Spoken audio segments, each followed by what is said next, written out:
जय हिंद, नमस्कार। स्वागत आप सभी का लाइव टाइम्स डिजिटल पर।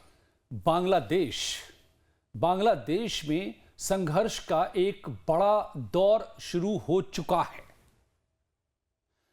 संघर्ष का दौर तो उसी दिन शुरू हो गया था जिस दिन छात्रों को सड़क पे उतारा गया। छात्र उतरे नहीं, सड़क पे उतारे गए। वो जो आज खुद छला हुआ महसूस कर रहे हैं, जी हम आगे आपको बताएंगे कैसे छात्रों को ठग लिया गया, इस्तेमाल किया गया, मोहरा बनाया गया छात्र आंदोलन के जरिए छात्रों के साथ।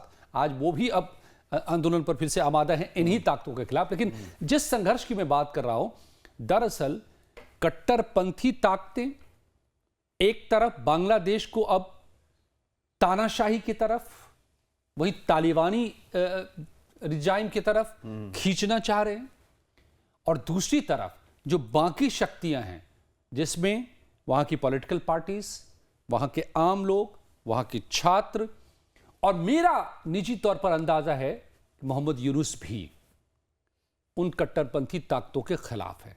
और यह जो संघर्ष चला, रस्साकसी शुरू हुई है, उसके नतीजे आज खुलकर सामने आए हैं। इससे जुड़ी आज कई बड़ी खबरें हमारे पास हैं। तो सबसे पहले तो खबर ये बताइए आप सचिन कि ये तानाशाही रास्ते पर ले जाने का इशारा खालिदा जिया से कैसे मिल रहा है? देखिए, खबर ये है कि खालिदा जिया भी लंदन चली गई हैं अचानक। हाँ, अचानक। और कहा तो ये जा रहा है कि वो बीमार हैं और इलाज कराने के लिए गई हैं। उनके लड़के पर भी, रहमान, उन पर भी भ्रष्टाचार के आरोप हैं और वो पहले से ही लंदन में रहते हैं, तो वो उनसे जाके मिली हैं। लेकिन इसके पीछे जो बात है वो दरअसल ये जो आप बोल रहे हैं ना, संघर्ष वाली बात, कि एक दूसरे से सब लोग उलझ रहे हैं। कौन किसके पीछे है, कौन किससे क्या चाहता है, ये समझ नहीं आ रहा है। और सबसे बड़ी जो बात है कि कट्टरपंथी ताकतों वाली बात आप जो कह रहे हैं, वो है वो मैं आपको आगे बताऊंगा।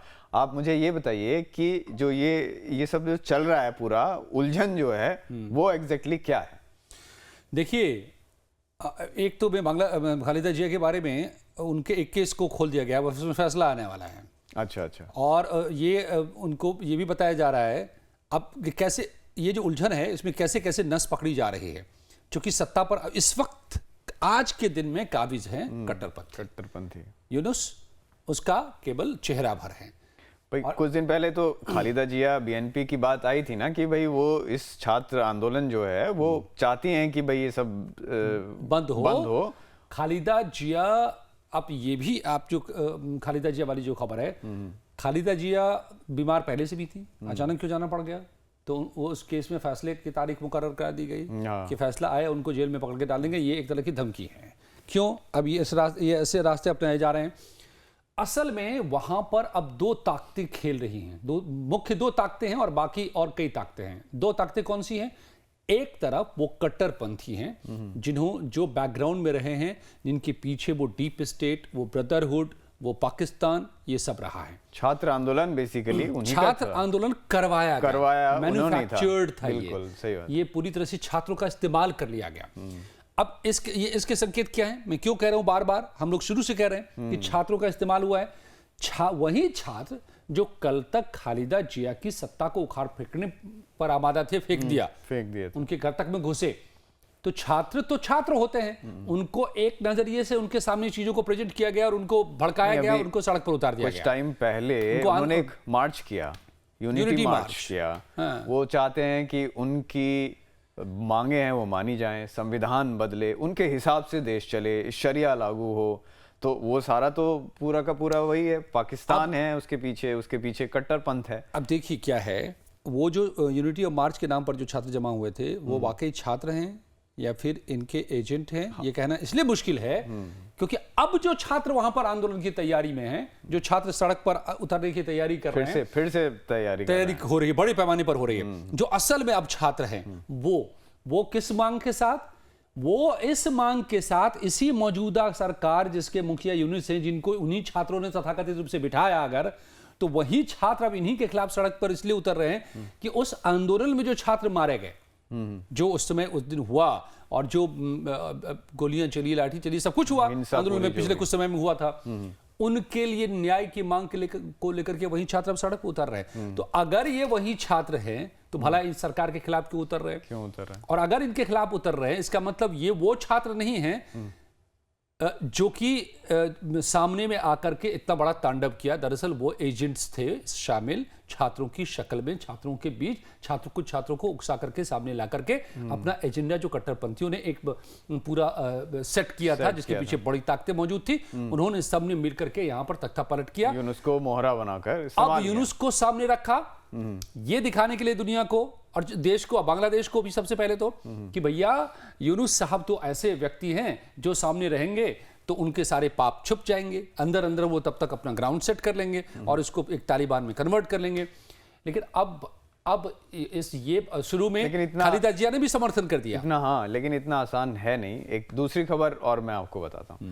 दूसरी खबर ये है कि यूनुस साहब के एक प्रेस सेक्रेटरी हैं, उन्होंने आलम, शफीकुल आलम, उन्होंने एक इंटरव्यू दिया। उन्होंने कहा कि हम सार्क देशों के साथ संबंध अच्छे चाहते हैं। इससे पहले आपको याद होगा कि उनके आर्मी चीफ ने भी ये बात बोली थी कि भाई भारत के साथ हम ठीक संबंध चाहते हैं। अब ये चाहते हैं कि सार्क देशों के साथ जो भी संबंध है हमारे वो सही हों। इसका मतलब ये है कि पाकिस्तान के लिए जो पाकिस्तान चाह रहा है वो बात, हाँ, तो अब ये कैसे हो रही है फिर उलटबांसी कि ये अचानक से पाकिस्तान के अगेंस्ट, जैसे जिस पाकिस्तान से इतनी भाईबंदी दिखाई दे रही थी, हाँ, अभी तो आर्मी आ रही थी उसकी, अभी आर्मी, और अचानक से अब बात पलट गई। आप कह रहे हैं यूनुस साहब ये भी बोल रहे हैं कि हम जो बात आ रही है, पहले जो हम लोग कर रहे थे कि आर्मी आएगी और सिखाएगी, वो सब बेकार की बात है, वो सब गलत है, अब इनकार कर रहे हैं।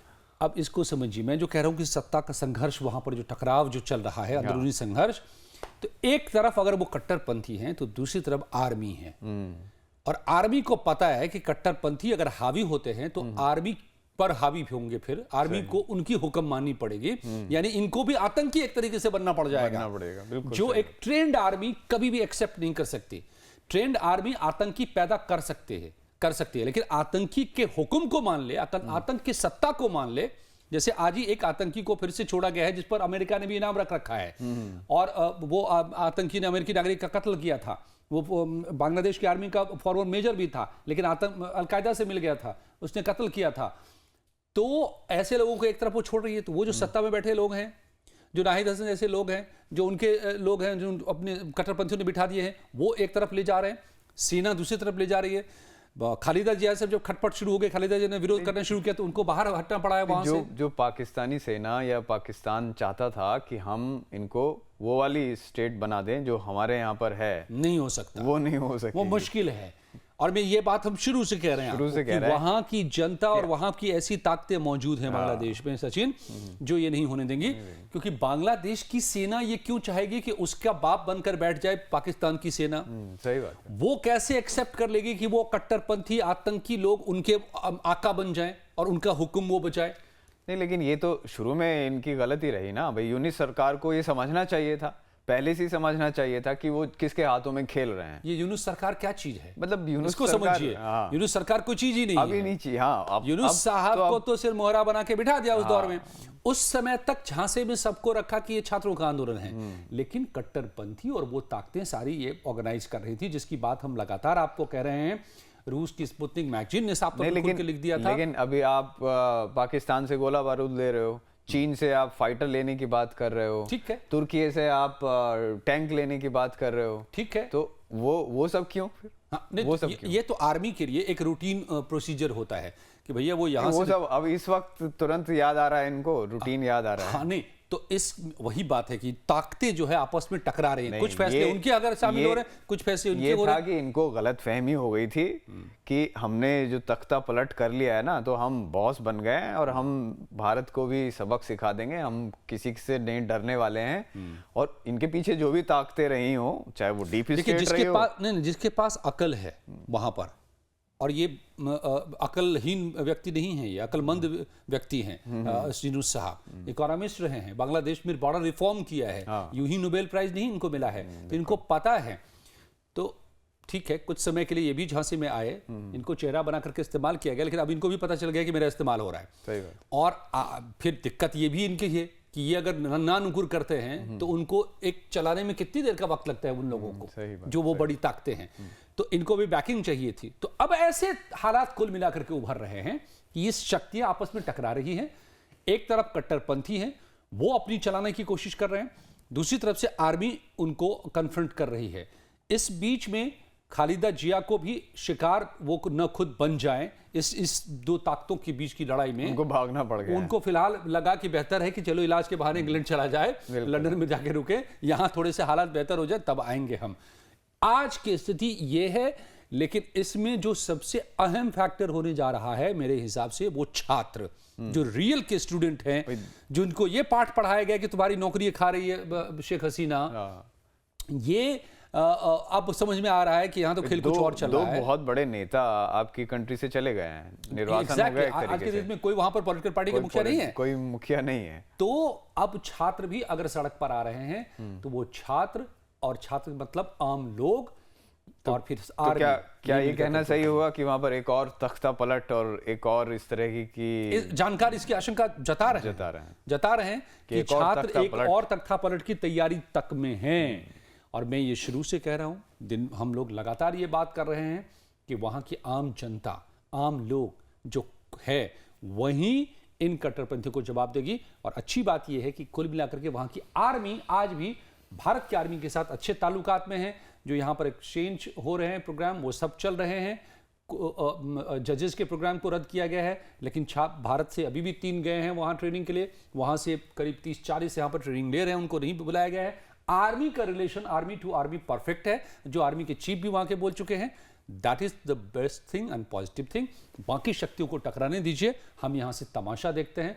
सवाल ये है कि कट्टरपंथी जीतते हैं या फिर वहाँ की आर्मी जीतती है, और उसके पीछे तो पूरी दुनिया है ही, वो एक के बाद दूसरी गलतियां भी कर रहे हैं। तो आपको क्या लगता है ये हमें ज़रूर बताइए। लाइक कीजिए वीडियो को, शेयर कीजिए और सब्सक्राइब कीजिए चैनल को, सपोर्ट कीजिए हमें।